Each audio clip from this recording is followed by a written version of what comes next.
1.1 परिचय। शब्दर्बन और urbane Latin शब्दर्बनस से आए हैं, जिसका अर्थ है एक शहर से संबंधित। अतीत में उनके समान अर्थ थे। कुछ अक्षरों पर जोर देने के फ्रांसीसी तरीके का अनुसरण करते हुए अर्बेन को पुराने फ्रांसीसी से अर्बेन के रूप में उधार लिया गया था। बाद में अर्बन को सीधे लैटिन शब्द अर्बनस से उधार लिया गया था। अर्बेन विशेष, परिष्कृत, विनम्र या सुरुचिपूर्ण होने का सुझाव देता है। ये गुण ग्रामीण क्षेत्रों के लोगों के बजाय शहरवासियों के विशिष्ट गुणों के रूप में देखे गए। शहरी का तात्पर्य एक शहर या कस्बे से है जो गांव या देहात से काफी अलग है। गांव में रहने वाले किसी व्यक्ति को लोग कहा जाता है, जबकि शहर में रहने वाले किसी व्यक्ति को शहरी के रूप में जाना जाता है। हम इस पाठ्यक्रम की इकाई 2 में शहरी की अवधारणा पर गहराई से चर्चा करेंगे। 1.2 शुरुआत और विकास। शहर लगभग 10,000 वर्ष पहले अस्तित्व में आए। हालांकि शहरों में वैज्ञानिक रुचि अपेक्षाकृत हाल ही की है, केवल कुछ 100 साल पुरानी है, और शहरी समाजशास्त्र का क्षेत्र और भी नया है। संभवतः शहरों के बारे में पहली पुस्तक 1598 में जियोवानी बोटेरो नामक एक इतालवी द्वारा लिखी गई थी। इसका अंग्रेजी संस्करण, जिसका शीर्षक a treatise concerning the causes of the magnificence of and greatness of cities था, 1806 में प्रकाशित हुआ था। हालांकि यह पुस्तक अब ज्यादातर एक ऐतिहासिक जिज्ञासा है और इसने कोई नया विज्ञान स्थापित नहीं किया है। 17वीं शताब्दी के बाद से ही यह शहर वैज्ञानिक जांच का विषय बन गया है। राजनीतिक अंगणित के संस्थापकों, सांख्यिकीविदों, जनसंख्या विशेषज्ञों, अर्थशास्त्रियों, इतिहासकारों, प्रशासकों, वास्तुकारों, योजनाकारों और समाज सुधारकों जैसे विभिन्न विद्वानों ने शहरों में रुचि लेना शुरू कर दिया, जिससे साहित्य का एक विशाल भंडार तैयार हुआ। शहरी समाजशास्त्र इन प्रारंभिक विद्वानों का बहुत आभारी है। कुछ मूलभूत प्रश्नों की खोज सबसे पहले ग्राउल्ट, रेवेनस्टीन, मेयर, सुपन, रुएचर, अदना वेबर, विल्कॉक्स और हड जैसे अग्रदूतों ने की थी। हालांकि उनके सभी कार्यों को शहरी समाजशास्त्र नहीं माना जा सकता है। समाजशास्त्र के विज्ञान की एक नई शाखा के रूप में उभरने के बाद भी शहरी घटनाओं पर इसके छात्रों का सीमित ध्यान गया। किसी समाजशास्त्री द्वारा शहरों का पहला व्यापक अध्ययन 1910 में प्रकाशित रेने मॉरियर की एलॉरिजिन एट ला फंक्शन इकोनॉमिक देस विल्स था। जैसा कि शीर्षक से पता चलता है, मॉरियर ने इस विषय को मुख्य रूप से आर्थिक दृष्टिकोण से देखा। 3 प्रारंभिक समाजशास्त्रीय क्लासिक्स 1903 में जी सिमेल की डाई ग्रॉसस्टेड अंड दास गेस्टिसलेबेन, the metropolis and mental life, 1921 में मैक्स वेबर की डाई स्टेड, द सिटी, और 1929 में आर मॉरियर की ले विलेज एट ला विले बड़े कार्यों के केवल भाग थे। हॉसरमैन और हलिया 2005 के अनुसार जॉर्ज सिमेल को शहरी समाजशास्त्री की उपाधि का हकदार पहला वैज्ञानिक माना जा सकता है। उन्होंने शहरी शब्द की एक समाजशास्त्रीय परिभाषा प्रदान की और जनसंख्या घनत्व, सामाजिक व्यवहार और आर्थिक मतभेदों के बीच बातचीत का विश्लेषण किया। उस दौरान कुछ उल्लेखनीय अध्ययनों में 1893 में जेन एडम्स का हल हाउस मैप्स एंड पेपर्स और 1899 में रॉबर्ट वुड्स का द सिटी वाइल्डरनेस शामिल था। ये खोजपूर्ण अध्ययन थे जिन्होंने भविष्य के शोध की नींव रखी। 1908 में चार्ल्स बूथ के 1888 में लंदन में जीवन और श्रम के अभूतपूर्व अध्ययन के बाद एडिथ एबॉट और सोफोनिस्बा पी ब्रेकिनरिज ने शिकागो में आवास का अध्ययन किया। 1901 में राउनट्री ने poverty, A study of town life लिखी और यॉर्क, इंग्लैंड में गरीबी का अध्ययन किया। ये दोनों अध्ययन व्यापक थे और शहरी जीवन के बारे में विस्तृत जानकारी प्रदान करते थे। बॉक्स 1.1 शहर और शहरी घटना। पूरे इतिहास में लोग हमेशा शहरों और शहरी जीवन के प्रति आकर्षित रहे हैं।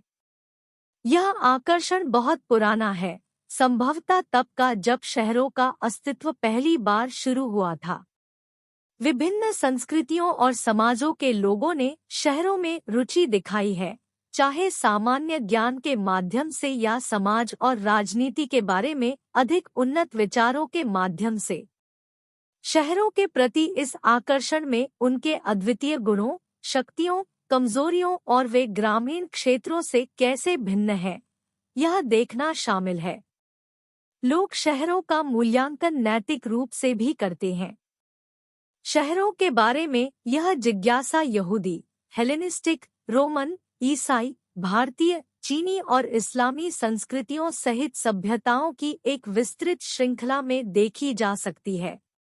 इन सभी संस्कृतियों में शहरों के प्रति मिश्रित दृष्टिकोण है।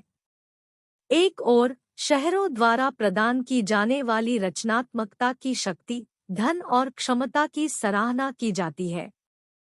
दूसरी ओर यह डर है कि शहर लोगों को भ्रष्ट कर सकते हैं, खासकर जब उनकी तुलना ग्रामीण जीवन के कथित सरल गुणों से की जाती है। परिणामस्वरूप इन संस्कृतियों ने एक आदर्श शहर बनाने का एक तरीका खोजने की कोशिश की है जो शहरी जीवन के नकारात्मक पहलुओं को संतुलित करेगा। ईसेनस्टेड, एसएन और शेखर 1987। असली धक्का रॉबर्ट ई पार्क से आया। द सिटी नामक उनके लेख ने एक नए युग की शुरुआत की और पहली बार 1915 में अमेरिकन जर्नल ऑफ सोशियोलॉजी में प्रकाशित हुआ। अफसोस की बात है कि उस समय बहुत से लोगों ने इस पर ध्यान नहीं दिया। समाजशास्त्र बिना अधिक विशेषज्ञता वाला एक व्यापक क्षेत्र था और मान्यता के लिए संघर्ष कर रहा था, जिसे इसने धीरे धीरे हासिल किया। संयुक्त राज्य अमेरिका में शहरी समाजशास्त्र को 1925 तक मान्यता नहीं मिली जब अमेरिकन सोशियोलॉजिकल सोसाइटी ने इसके लिए एक वार्षिक बैठक समर्पित की। E.W. बर्गेस ने इस बैठक के कागजात को द अर्बन कम्युनिटी के रूप में प्रकाशित किया। इससे पहले पार्क, बर्गेस और मैकेंजी ने 1925 में द सिटी नामक एक पुस्तक प्रकाशित की थी, जिसमें पिछले दशक के निबंध शामिल थे।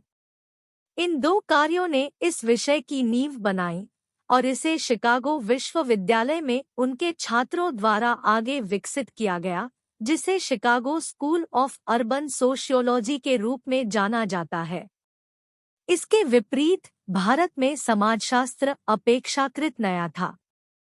बॉम्बे विश्वविद्यालय में पहला समाजशास्त्र विभाग 1920 में प्रोफेसर पैट्रिक गेडेस द्वारा स्थापित किया गया था।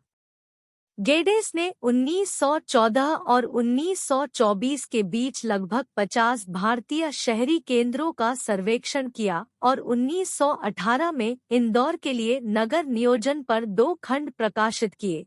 उनके काम भारत में इस विषय को स्थापित नहीं कर सके। एक प्रमुख कारण यह था कि भारत में समाजशास्त्र स्वयं अपनी प्रारंभिक अवस्था में था। 1960 तक भारतीय विश्वविद्यालयों में शहरी समाजशास्त्र अनसुना रहा। M.S.A. राव 1974 ने इस उपेक्षा के 2 मुख्य कारण बताए। पहला, कई समाजशास्त्रियों का मानना था कि शहरीकरण के निचले स्तर के कारण भारत में ग्रामीण और शहरी समाजशास्त्र के बीच अंतर करना सार्थक नहीं था। दूसरा, कुछ लोगों ने तर्क दिया कि भारतीय संदर्भ में पारंपरिक शहरों और गांवों के बीच कोई वास्तविक अंतर नहीं था क्योंकि वे दोनों एक ही सभ्यता का हिस्सा थे।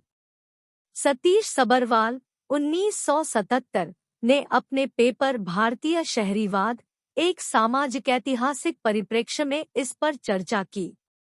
बॉम्बे विश्वविद्यालय में समाजशास्त्र के पहले प्रोफेसर बनने से पहले पैट्रिक गेडेस ने 1915 में बॉम्बे प्रेसिडेंसी में 6 शहरों की पुनर्योजना पर एक रिपोर्ट लिखी थी। हालांकि इस पद पर उनका कार्यकाल संक्षिप्त था। उनके उत्तराधिकारी जी.एस. घुरिये ने सोशियोलॉजिकल बुलेटिन के मार्च 1953 अंक में भारत के शहरों के बारे में लिखा। वर्षों से समाजशास्त्रियों और अन्य लोगों ने कभी-कभी भारत में शहरी घटनाओं का उल्लेख किया है। फिर भी हाल तक इस क्षेत्र में आगे का रास्ता दिखाने के लिए स्पष्ट बौद्धिक मील के पत्थर का अभाव था। सबरवाल 1977 1.3 शहरी समाजशास्त्र का विषय और दायरा। एरिक्सन के अनुसार शहरी समाजशास्त्र एक विज्ञान है जिसका उद्देश्य शहरों में सामाजिक व्यवहार के विभिन्न रूपों को समझना और समझाना है। इसका व्यावहारिक लक्ष्य शहरी परिवेश में विभिन्न सामाजिक क्रियाओं के कारणों और प्रभावों को उजागर करना है। ऐसा करने से हमें किसी भी स्थिति में संगठित सामाजिक गतिविधियों के लिए उपलब्ध विकल्पों और उनके संभावित परिणामों को समझने में मदद मिलती है।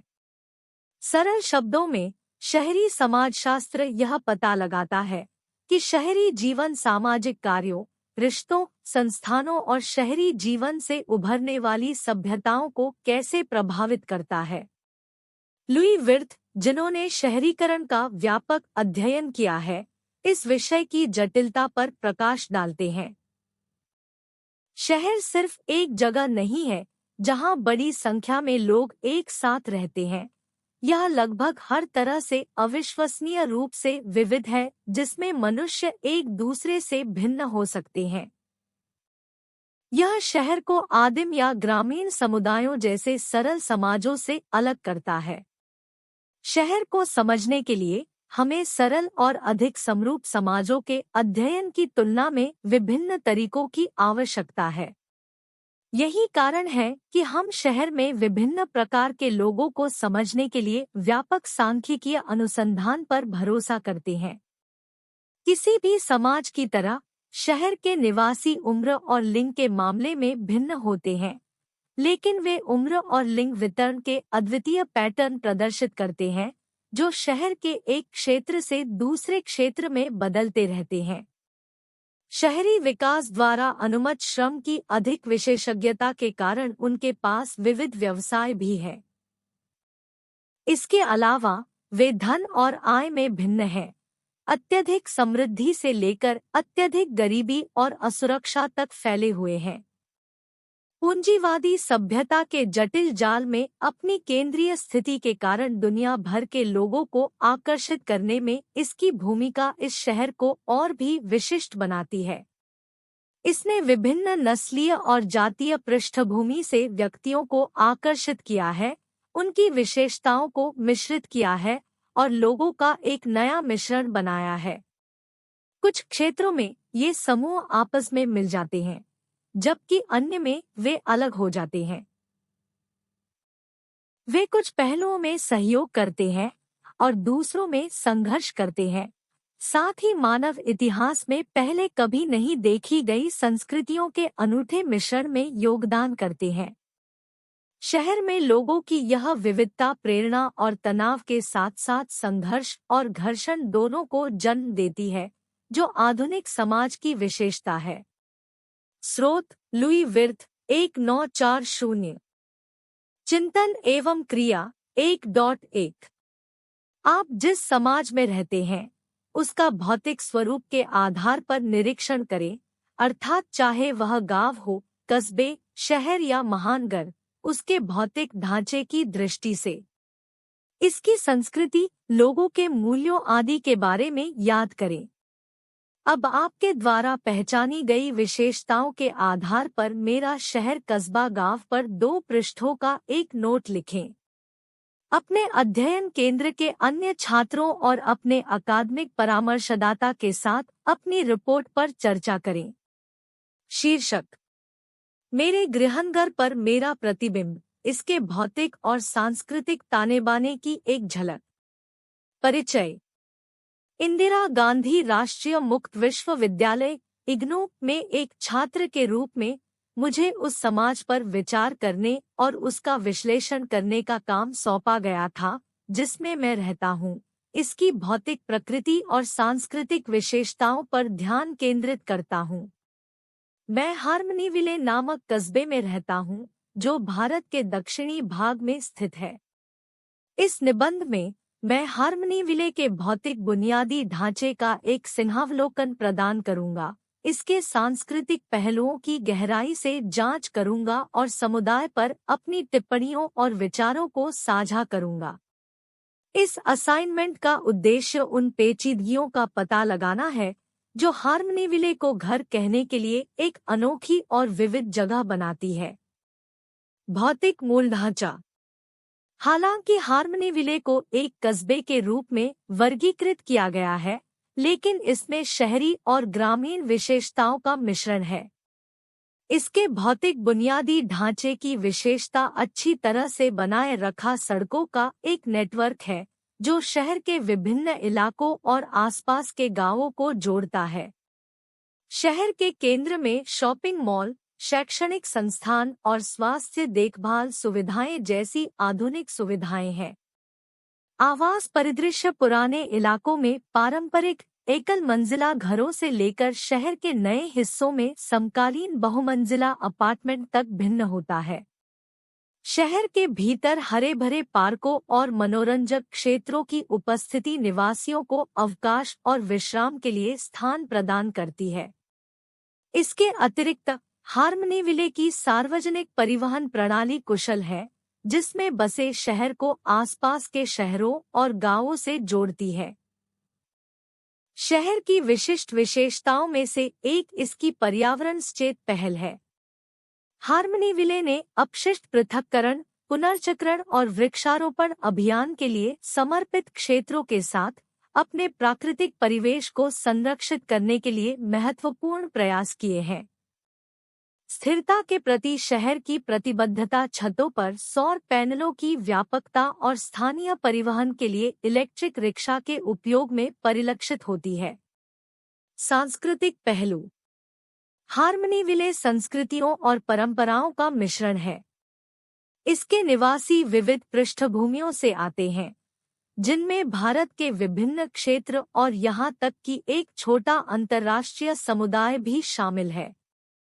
यह सांस्कृतिक विविधता वर्ष भर मनाए जाने वाले अनेक त्योहारों में स्पष्ट होती है। दिवाली और ईद से लेकर क्रिसमस और पोंगल तक शहर उत्सवों की एक रंगीन तस्वीर पेश करता है। स्थानीय व्यंजन हार्मनीविले की बहुसंस्कृतिवाद का एक और प्रमाण है। स्ट्रीट वेंडर और रेस्तरां व्यंजनों की एक विस्तृत श्रृंखला पेश करते हैं, जिनमें डोसा और इडली जैसे पारंपरिक दक्षिण भारतीय व्यंजनों से लेकर बिरयानी और चाट जैसे उत्तर भारतीय पसंदीदा व्यंजन शामिल है। इसके अलावा यह शहर अपने फ्यूजन व्यंजनों के लिए जाना जाता है, जहां पारंपरिक व्यंजनों को आधुनिक मोड़ दिया जाता है। धार्मिक सहिष्णुता हार्मनीविले की संस्कृति की आधारशिला है। विभिन्न धर्मों के पूजा स्थल सौहार्दपूर्वक सहअस्तित्व में हैं। शहर के मुख्य चौराहे पर एक मंदिर, मस्जिद, चर्च और गुरुद्वारा है, जो एकता और समावेशिता के प्रतीक के रूप में कार्यरत है। अवलोकन और विचार। इस असाइनमेंट के माध्यम से मुझे हार्मनीविले के बारे में गहराई से आत्मनिरीक्षण करने और इसके अद्वितीय चरित्र की सराहना करने का अवसर मिला। शहर का भौतिक बुनियादी ढांचा, आधुनिकता और पर्यावरण चेतना के मिश्रण के साथ सतत शहरी विकास के प्रति अपनी प्रतिबद्धता को दर्शाता है। सांस्कृतिक रूप से हार्मनीविले की विविधता समृद्ध और प्रेरणादायक दोनों है। विभिन्न पृष्ठभूमि के लोगों के साथ बातचीत ने मेरे क्षितिज को व्यापक बनाया है और मुझे सहिष्णुता और सहअस्तित्व का मूल्य सिखाया है।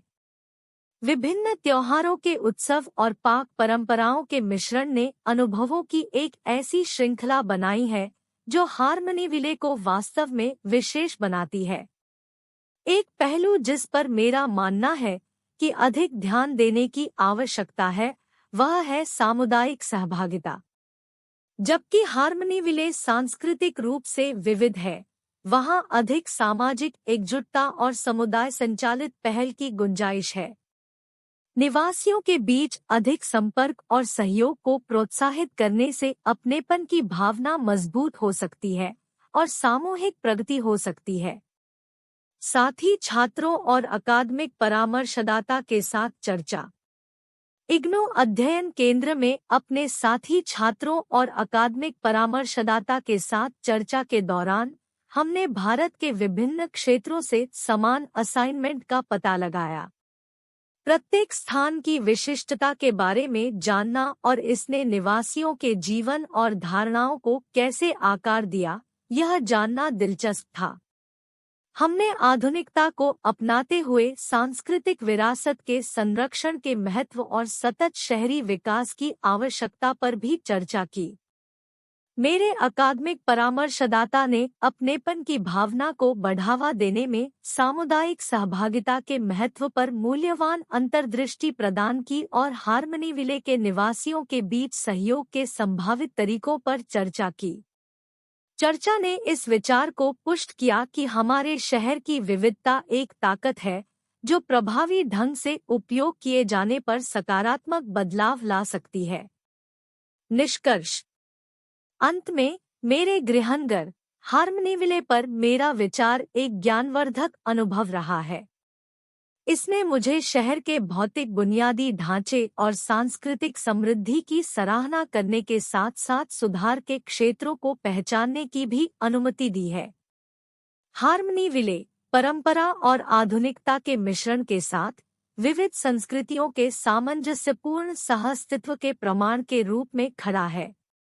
इस असाइनमेंट और उसके बाद की चर्चा के माध्यम से मैं अपने समुदाय के विकास में सक्रिय रूप से योगदान देने, उस शहर में एकता और प्रगति की मजबूत भावना को बढ़ावा देने के लिए प्रेरित हुआ हूँ जिसे मैं अपना घर कहता हूँ।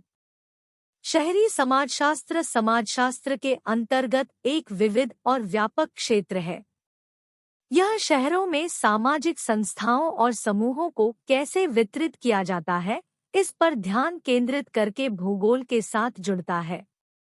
यह राजनीति विज्ञान के साथ भी संबंध साझा करता है, क्योंकि यह राजनीतिक व्यवहार, शक्ति की गतिशीलता और शहरी सेटिंग्स में निर्णय लेने को देखता है। शहरों में सार्वजनिक नीतियों, कराधान और सार्वजनिक व्यय की जांच करके अर्थशास्त्र भी एक भूमिका निभाता है। इसके अतिरिक्त मानव विज्ञान प्रासंगिक है, खासकर जब विभिन्न शहरी समूहों की संस्कृति का अध्ययन किया जाता है। शहरी समाजशास्त्री, जो इस क्षेत्र में विशेषज्ञ हैं, अक्सर शिक्षा, नस्ल संबंध, आवास और शहरी विकास और पुनरुद्धार जैसे क्षेत्रों में शहरी योजनाकारों, सामाजिक कार्यकर्ताओं और अन्य विशेषज्ञों के साथ समान आधार पाते हैं, जैसा कि गिस्ट ने 1957 में नोट किया था। हालांकि इसकी विविध प्रकृति के कारण शहरी समाजशास्त्र में कई मूलभूत अवधारणाओं को परिभाषित और परिष्कृत करने की आवश्यकता है, जैसे समुदाय, पारिस्थितिकी, शहर, शहरी, शहरीवाद, शहरी समाज, शहरीकरण, औद्योगिकरण और आधुनिकीकरण। वर्तमान में इन शब्दों का उपयोग शहरी घटनाओं का अध्ययन करने वाले विद्वानों द्वारा शिथिल और परस्पर विनिमय के रूप में किया जाता है, जैसा कि 1959 में सोसबर्ग द्वारा देखा गया था। समाजशास्त्रियों को अक्सर इन शब्दों की परिभाषाओं पर सहमत होने की चुनौती का सामना करना पड़ता है। अब आइए समुदाय और पारिस्थितिकी की अवधारणाओं पर गौर करें। समुदाय इस शब्द के कई अर्थ हैं। यह एक साझा रहने वाले क्षेत्र या एक ही स्थान पर रहने वाले सभी लोगों को संदर्भित कर सकता है। हालांकि यह अक्सर एक स्थान और उसके निवासियों से कहीं अधिक का प्रतीक है। उदाहरण के लिए, डेविस उस चीज पर जोर देता है जिसे वह सामाजिक पूर्णता कहता है। वह एक समुदाय को सबसे छोटा क्षेत्रीय समूह जो सामाजिक जीवन के सभी पहलुओं को शामिल कर सकता है के रूप में परिभाषित करता है। मूलतः यह सबसे छोटा स्थानीय समूह है जो एक संपूर्ण समाज के रूप में कार्य कर सकता है। मैक्लिवर और पेज इस अवधारणा को अलग ढंग से देखते हैं, सामाजिक संगठन के बजाय रिश्तों पर ध्यान केंद्रित करते हैं। वे एक समुदाय को एक ऐसे स्थान के रूप में परिभाषित करते हैं जहां किसी के सभी सामाजिक रिश्ते इसके भीतर पाए जा सकते हैं। दूसरे शब्दों में, एक समुदाय तब मौजूद होता है जब वहां रहने वाले लोगों के बीच सकारात्मक भावनात्मक संबंध, अपनेपन की भावना और एक दूसरे के साथ सहयोग होता है। जब ये तत्व मौजूद होते हैं तो समुदाय अपने सभी कार्यों को पूरा कर सकता है। इस अवस्था को एक समुदाय के भीतर पूर्ण एकीकरण के रूप में जाना जाता है। पारिस्थितिकी सरल शब्दों में इस बात का अध्ययन है कि जीवित चीजें अपने पर्यावरण के साथ कैसे बातचीत करती हैं। शहर किसी भी अन्य पर्यावरण की तरह जीवन पर प्रभाव डालता है, लेकिन इसे पूरी तरह से निर्धारित नहीं करता है। यह प्रभाव मानव जीवन से परे तक फैला हुआ है और इससे पहले कि समाजशास्त्री इसका अध्ययन करते, वनस्पतिशास्त्रियों ने देखा कि भौतिक वातावरण पौधों को कैसे प्रभावित करता है। इस क्षेत्र को पादप पारिस्थितिकी कहा जाता है और ऐसा लगता है कि समाजशास्त्र ने यह शब्द वनस्पतिशास्त्रियों से उधार लिया है। पार्क, जिन्हें मानव पारिस्थितिकी के जनक के रूप में जाना जाता है, इस शब्द का उपयोग करने वाले पहले व्यक्ति थे और इसे व्यापक रूप से स्वीकार किया गया। पारिस्थितिकी, जैसा कि बाद में मैकेंजी और अन्य लोगों द्वारा विकसित किया गया, ने बहुमूल्य अंतर्दृष्टि प्रदान की है। कुछ लेखकों ने पौधे और मानव पारिस्थितिकी के बीच मजबूत समानताएं खींचने की कोशिश की, लेकिन महत्वपूर्ण अंतर है। मनुष्य भूमि पर रहते हैं, जबकि पौधे मिट्टी में उगते हैं, जिससे सीधी तुलना असंभव हो जाती है क्योंकि मनुष्य इधर-उधर घूम सकते हैं। इसलिए अन्य क्षेत्रों की तरह समाजशास्त्र में जैविक उपमाओं पर भरोसा करना एक गलती होगी। पारिस्थितिकी की परिभाषा विशेषज्ञों के बीच भिन्न भिन्न है। एक भी सर्वमान्य परिभाषा नहीं है। उदाहरण के लिए, हॉले मानव पारिस्थितिकी को सामुदायिक विकास और संगठन से संबंधित विज्ञान के रूप में देखता है। गिस्ट और हेल्बर्ट ने इसे इस अध्ययन के रूप में परिभाषित किया है कि शहर में लोगों और संस्थानों को कैसे वितरित किया जाता है और इन वितरणों को आकार देने वाली प्रक्रियाएं क्या है। सरल शब्दों में, पारिस्थितिकी को इस बात के अध्ययन के रूप में देखा जा सकता है कि पर्यावरण और मनुष्य कैसे परस्पर क्रिया करते हैं। उल्लिखित अन्य अवधारणाओं को अन्य अनुभागों में समझाया जाएगा क्योंकि वे अनुभाग विशेष रूप से उन अवधारणाओं पर ध्यान केंद्रित करते हैं। अध्याय 1.4 शहरी समाजशास्त्र के अध्ययन के लिए विभिन्न दृष्टिकोण। शहरी समाजशास्त्र एक जटिल विषय है और इसे पूरी तरह से समझने के लिए हमें इसे विभिन्न कोणों से तलाशने की आवश्यकता है। सबसे पहले हम शहरों और मानव सभ्यता के बीच संबंध में रुचि रखते हैं। हम यह समझना चाहते हैं कि आधुनिक शिक्षित लोग शहरी जीवन और उसमें शामिल हर चीज से किस प्रकार निकटता से जुड़े हुए हैं। हमारे कार्य में दो मुख्य पहलू शामिल हैं। एक, यह परिभाषित करना कि एक शहर क्या है, और दो, आधुनिक शहर की उत्पत्ति से लेकर उसकी शुरुआत तक का पता लगाना। जी बोटेरो, A.F. Weber, Spengler, Toynbee, Geddes, घूरे, मम्फोर्ड और विर्थ सहित कई विद्वानों ने शहरों को मानव सभ्यता के इतिहास के व्यापक संदर्भ में देखा है। बोटेरो और वेबर ने विभिन्न समाजों में शहरों के विकास के पीछे के विशिष्ट कारणों और स्थितियों की पड़ताल की। दूसरी ओर, स्पेंगलर और टॉयनबी ने आम तौर पर शहर के इतिहास के लेंस के माध्यम से विश्व इतिहास की खोज की। गेडेस ने शहर को सभ्यता का प्रतिबिंब माना, जबकि मम्फोर्ड और घूरे ने विभिन्न ऐतिहासिक सेटिंग्स में इस अवधारणा का विस्तार किया। विर्थ का मानना था कि सभ्यता का इतिहास शहरों के इतिहास के संदर्भ में लिखा जाना चाहिए, शहर को सभ्यता के प्रतीक के रूप में देखना चाहिए। हालांकि ये विचार व्यापक थे, रेडफील्ड और उनके सहयोगियों ने सभ्यता से संबंधित शहरीकरण और शहरीकरण के बारे में अधिक विस्तृत जानकारी प्रदान की। उन्होंने शहरों के लिए एक वर्गीकरण प्रणाली बनाकर और उनके संगठनात्मक और कार्यात्मक पहलुओं की जांच करके एक अद्वितीय परिप्रेक्ष्य पेश किया। उन्होंने ऑर्थोजेनेटिक और हेटेरोजेनेटिक प्रक्रियाओं के बीच अंतर किया। उन्होंने तर्क दिया कि प्राथमिक संगठन में छोटी परंपरा को महान परंपरा में बदलना शामिल है और माध्यमिक शहरीकरण परंपरा से स्वतंत्रता के तत्वों का परिचय देता है। दूसरे, हमें उन भौतिक पहलुओं के बारे में बात करने की जरूरत है जो शहरी जीवन को प्रभावित करते हैं। इसे शहरी पारिस्थितिकी कहा जाता है और यह इस बात पर केंद्रित है कि कैसे एक शहर सड़कों, इमारतों, संचार और परिवहन प्रणालियों और विभिन्न तकनीकी उपकरणों से बना है जो एक क्षेत्र को एक समुदाय में बदल देते हैं। यह परिप्रेक्ष्य शहरी जीवन के भौतिक, स्थानिक और भौतिक पहलुओं को देखता है जो लोगों के विचारों, समझौतों और जानबूझकर किए गए कार्यों से भिन्न है। यहाँ मुख्य प्रश्न यह है, शहर के विशिष्ट क्षेत्रों में कुछ प्रकार के लोग, समूह, नस्लें, पेशे और सेवाएं क्यों होती हैं? और शहर का लेआउट सामाजिक जीवन को कैसे प्रभावित करता है? भारतीय शहरों में, विशेष रूप से दिल्ली, आगरा और अमृतसर जैसे पुराने शहरों में, शहरों के अंदरूनी हिस्सों को मोहल्लों या पारंपरिक पड़ोस में विभाजित किया जा सकता है।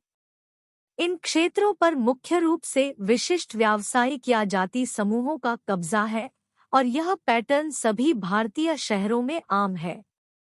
दूसरी ओर, शहरों के नए हिस्से, जिन्हें अक्सर औपनिवेशिक या उत्तरौपनिवेशिक क्षेत्र कहा जाता है, आमतौर पर रेलवे लाइन के विपरीत दिशा में स्थित होते हैं।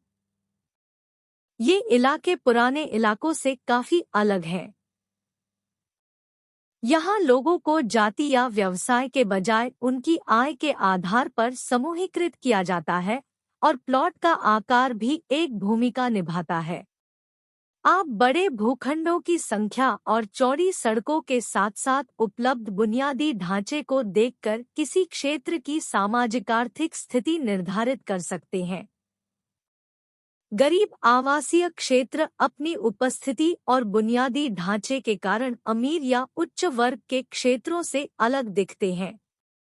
अब तीसरे पहलू पर चलते हैं, जो सामाजिक संगठन का स्वरूप है। यह परिप्रेक्ष्य शहरी जीवन के उन मूलभूत रूपों की पड़ताल करता है जो शहरीकरण के कारण विकसित हुए हैं। समाजशास्त्र ने इस क्षेत्र में महत्वपूर्ण योगदान दिया है। आधुनिक शहरी समुदाय के सामाजिक संगठन में व्यक्तियों, समूहों, नौकरशाही संरचनाओं और सामाजिक संस्थानों का एक जटिल नेटवर्क शामिल होता है, जो सभी श्रम के विभिन्न प्रभागों में विभाजित होते हैं। हम इसका विश्लेषण छोटे से बड़े स्तर तक कर सकते हैं। व्यक्ति, शहरी व्यक्तियों को उनके व्यक्तित्व पैटर्न और जीवन शैली के संदर्भ में सबसे अच्छी तरह से समझा जाता है, जिनके बारे में माना जाता है कि उनका विकास शहरी जीवन की प्रतिक्रिया में हुआ है। प्रारंभिक विचारों ने सुझाव दिया कि शहरों ने ग्रामीण लोगों की तुलना में शहरी निवासियों में विशिष्ट व्यक्तित्व लक्षण पैदा किए। हालांकि शहरी व्यक्तित्व और जीवन शैली पर हालिया शोध इस बात पर केंद्रित है कि व्यक्ति शहरी वातावरण में कैसे अनुकूलन करते हैं और जीवित रहते हैं। यह परिप्रेक्ष्य शहरी जीवन से जुड़े दृष्टिकोण, मूल्यों, विश्वासों, धारणाओं और प्रतीकात्मक जुड़ाव जैसे सामाजिक सांस्कृतिक आयामों पर भी प्रकाश डालता है। चिंतन और क्रिया 1.2।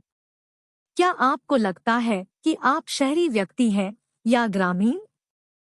उन विशेषताओं की सूची बनाएं जिनके आधार पर आपने अपना व्यक्तित्व निर्धारित किया है। अपने उत्तर की तुलना अपने अध्ययन के अन्य शिक्षार्थियों के उत्तर से करें।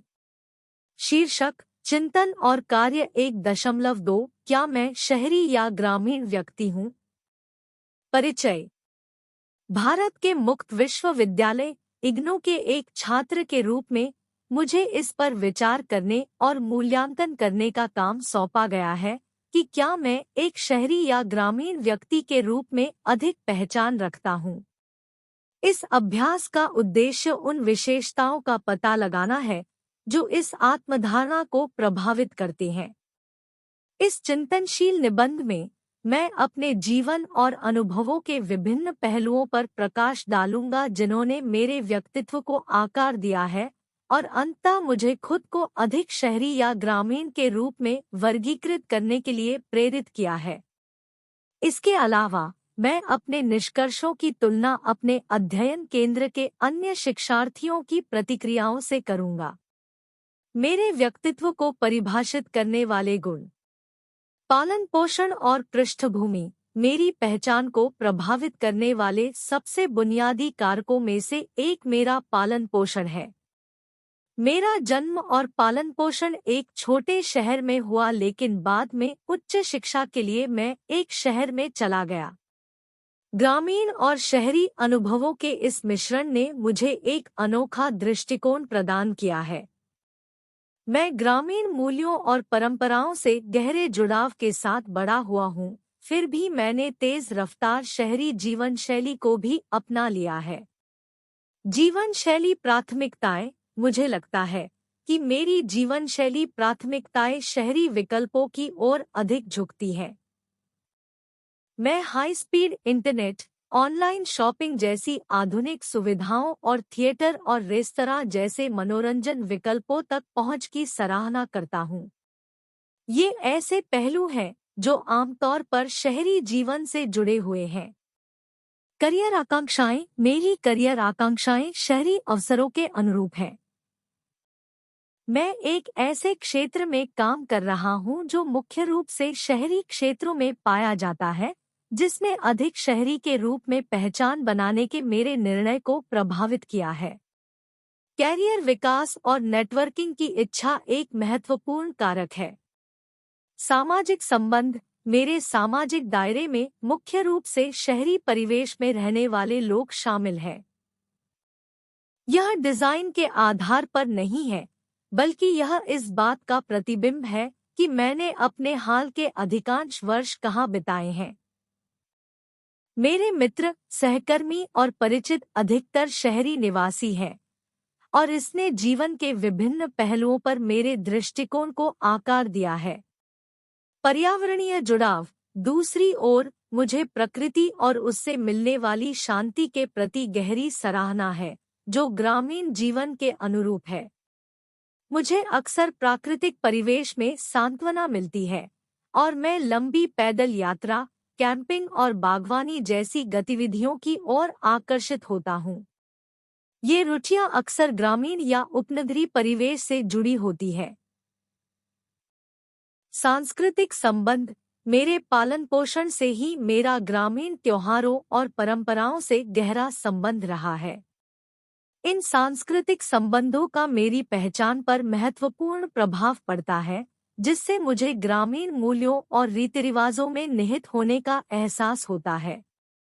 हालांकि मैं शहरी सांस्कृतिक कार्यक्रमों का भी आनंद लेता हूँ, जो दोनों सेटिंग्स की सराहना करने की मेरी क्षमता को उजागर करता है। परिवहन प्राथमिकताएं: मैं सार्वजनिक परिवहन की सुविधा और सवारी साझाकरण सेवाओं की उपलब्धता को प्राथमिकता देता हूँ, जो आमतौर पर शहरी केंद्रित है।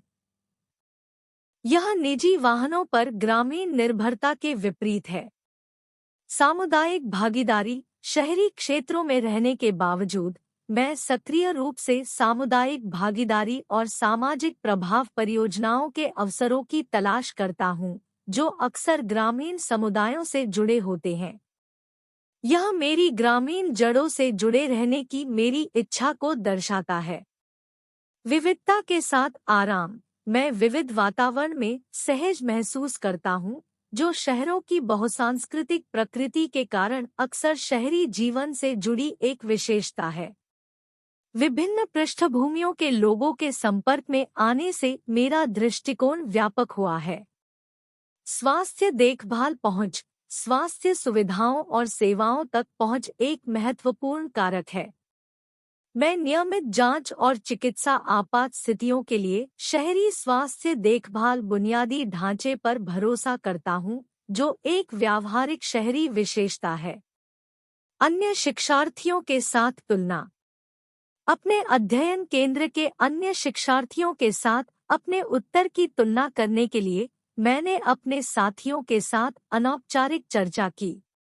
प्रतिक्रियाएं विविध थी, जो इग्नू के छात्रों की विभिन्न पृष्ठभूमियों और अनुभवों को दर्शाती है।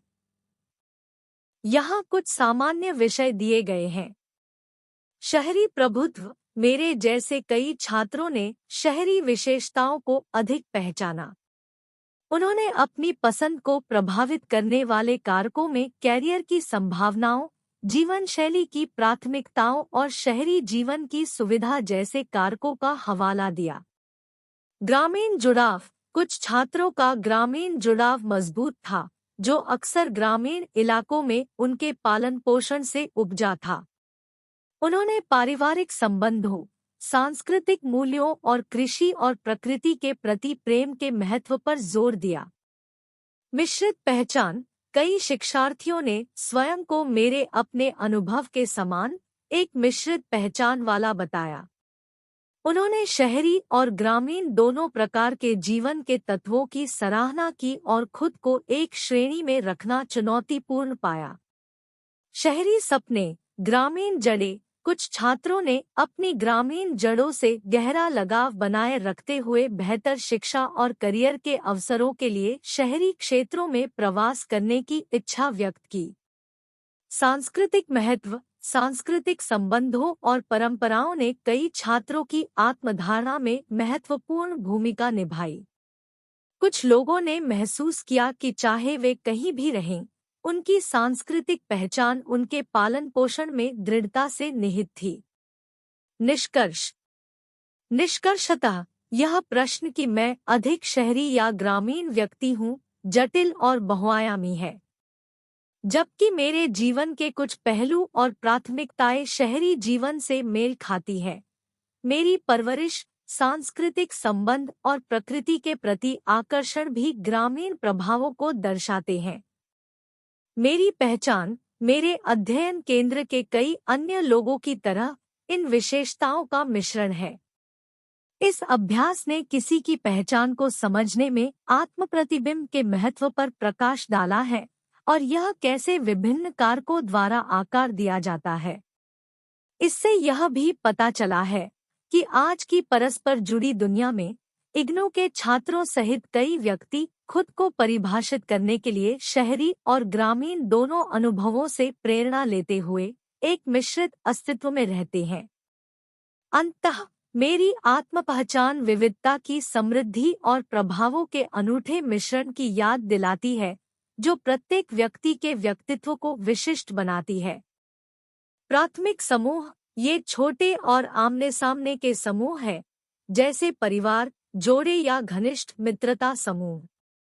कुछ विद्वानों का मानना है कि बड़े शहरी केंद्रों में इन समूहों को हड़प लिया जाएगा या नष्ट कर दिया जाएगा, और जो बचे रहेंगे वे खंडित, अवैयक्तिक या अमानवीय रिश्ते होंगे, जो बड़े नौकरशाही संरचनाओं की विशेषता है। पोपेनो, 1973।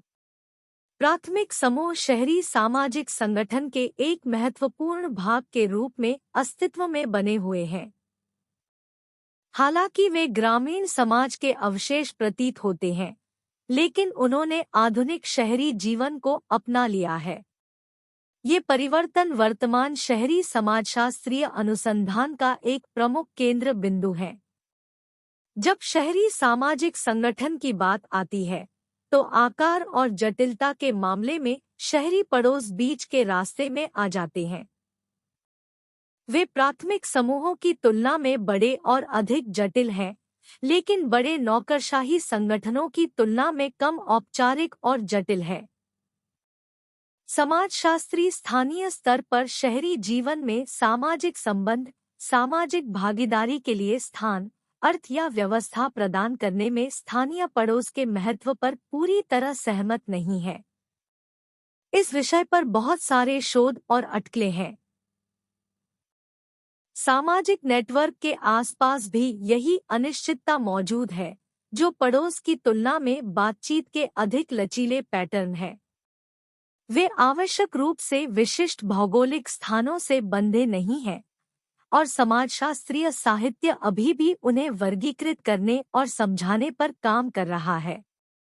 स्वैच्छिक संघ। समकालीन शहरी अमेरिका में स्वैच्छिक संघों में भागीदारी की उच्च दर के बारे में बहुत चर्चा की गई है। उनकी संरचनात्मक विशेषताओं और कार्यों के बारे में भी सिद्धांत दिए गए हैं। अभी इतना ही कहना पर्याप्त है कि स्वैच्छिक संगठन भी सामाजिक संगठन के मध्य में आते हैं।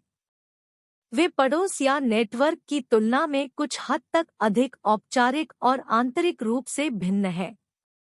वे वाद्य और अभिव्यंजक दोनों प्रकार के कार्य करते हैं, जिन्हें किसी अन्य स्तर के सामाजिक संगठन द्वारा पूरी तरह से पूरा नहीं किया जा सकता है। वे प्राथमिक समूहों और सामाजिक संगठन के नौकरशाही रूपों दोनों के पहलुओं को मिलाकर शहरी सामाजिक संगठन में एक अंतर को पाटते हैं। नौकरशाही। आधुनिक दुनिया में अधिकांश बड़े पैमाने के और जटिल सरकारी और औद्योगिक संगठनों को संरचना में नौकरशाही के रूप में वर्णित किया जा सकता है। आमतौर पर नौकरशाही संगठनों में श्रम के पदानुक्रमित विभाजन में व्यवस्थित विशेष भूमिकाओं या पदों का एक विस्तृत नेटवर्क शामिल होता है। प्रत्येक पद के विशिष्ट कार्य, कर्तव्य और प्राधिकार का एक निर्दिष्ट स्तर होता है। एक औपचारिक संगठनात्मक चार्ट उनके कार्यों के दायरे और सीमाओं को परिभाषित करता है, और ये संगठन आमतौर पर लिखित नियमों के एक सेट द्वारा शासित होते हैं, जो उनके सदस्यों के व्यवहार को निर्धारित करते हैं। सामाजिक संस्थाएं। ये किसी शहर में सामाजिक संगठन का सबसे बड़ा और सबसे अमूर्त रूप है।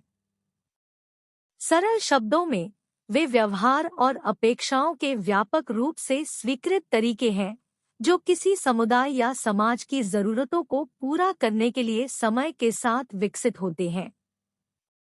परिवार और धर्म जैसी चीजें लंबे समय से मौजूद हैं, यहाँ तक कि शहरों से भी पहले। भले ही शहरों के तेजी से बढ़ने के कारण उनमें बहुत बदलाव आया हो, फिर भी वे आधुनिक समुदायों की जरूरतों को पूरा करने में मदद करते हैं। बोस्कॉफ के अनुसार, बड़े शहरों की सामाजिक संस्थाओं ने बड़े क्षेत्र और अधिक लोगों पर बहुत अधिक प्रभाव और नियंत्रण प्राप्त कर लिया है। ये शहरों को स्थिर रखने और उनमें बदलाव लाने के लिए भी महत्वपूर्ण है। शहर की समस्याओं का पता लगाने और उन्हें हल करने के लिए इन संस्थानों को समझना महत्वपूर्ण है। इसके बाद हमारे पास सामाजिक समस्या परिप्रेक्ष्य है। आज की लगभग सभी सामाजिक समस्याएं किसी न किसी रूप में शहरों से जुड़ी हुई है। अपराध, मानसिक बीमारी, टूटे हुए परिवार, खराब आवास, गरीबी, नौकरी न होना, विभिन्न वर्गों, नस्लों और जातीय समूहों के बीच संघर्ष, नशीली दवाओं की लत, प्रदूषण और कई अन्य चीजों को अक्सर शहरी संकट के रूप में एक साथ समूहीकृत किया जाता है।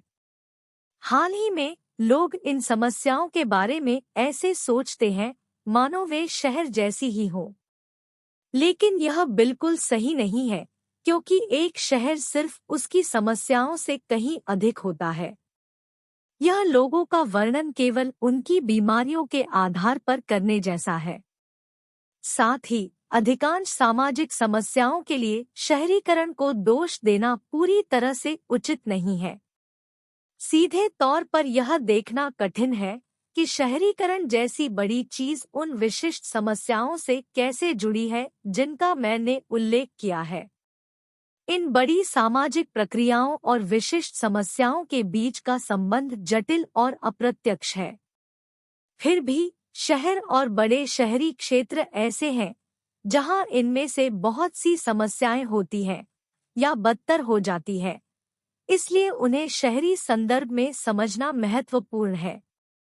इन 4 क्षेत्रों में समाजशास्त्री शहरीकरण को देखते हैं और एक बड़ा सवाल पूछते हैं, हर बात पर सभी की सहमति के बिना लोग एक शहर में एक साथ कैसे रह सकते हैं?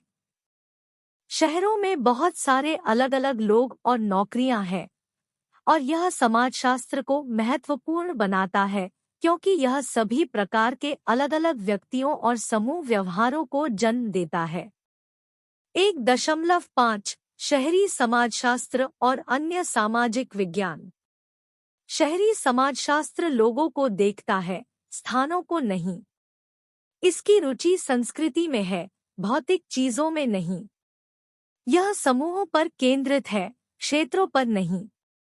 यह केवल बुनियादी ढांचे या प्रौद्योगिकी का ही नहीं, बल्कि सामाजिक संस्थानों का भी अध्ययन करता है। यह इसे भूगोल, राजनीति विज्ञान, अर्थशास्त्र और अन्य विषयों से अलग बनाता है। शहरी अध्ययन में समाजशास्त्र के अलावा इतिहास, जनसांख्यिकी और सामाजिक मानव विज्ञान जैसे कई विषय शामिल हैं। शहरी समाजशास्त्र शहरी अध्ययन का एक विशेष भाग है। 1960 और 1970 के दशक में शहरी समाजशास्त्रियों ने एक अंतःविषय दृष्टिकोण पर जोर दिया, विभिन्न चीजों की तुलना की और इस बात पर बहस की कि क्या अध्ययन किया जाए और कैसे इसका अध्ययन किया जाए। मिलिसेविक 2001।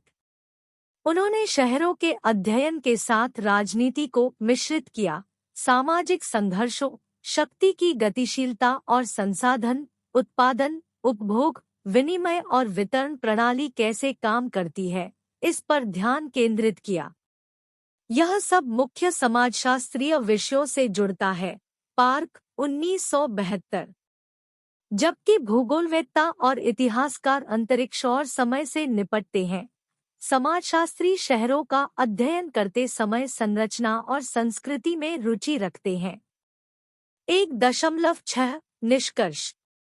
शहरी समाजशास्त्र शहरों के बारे में है, गांवों या ग्रामीण इलाकों के विपरीत।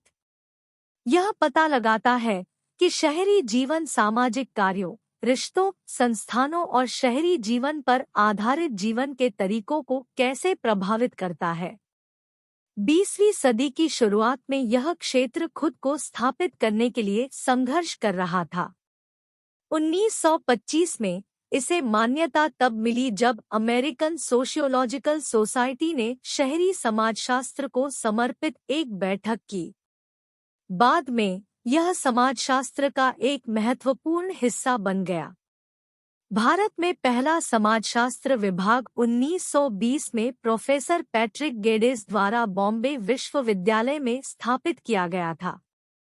उन्होंने 1914 से 1924 तक भारतीय शहरों पर महत्वपूर्ण काम किया, लेकिन शहरी समाजशास्त्र को 1960 तक भारतीय विश्वविद्यालयों में मान्यता नहीं मिली।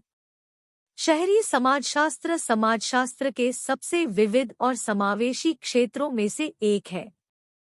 क्योंकि यह जटिल है, इसका अध्ययन विभिन्न कोणों से किया जाता है, जैसे शहर और सभ्यता, पारिस्थितिकी, सामाजिक संगठन और सामाजिक समस्याएं। जो बात इसे अन्य सामाजिक विज्ञानों से अलग करती है, वह है इसका सामाजिक संरचना और संस्कृति पर ध्यान केंद्रित करना।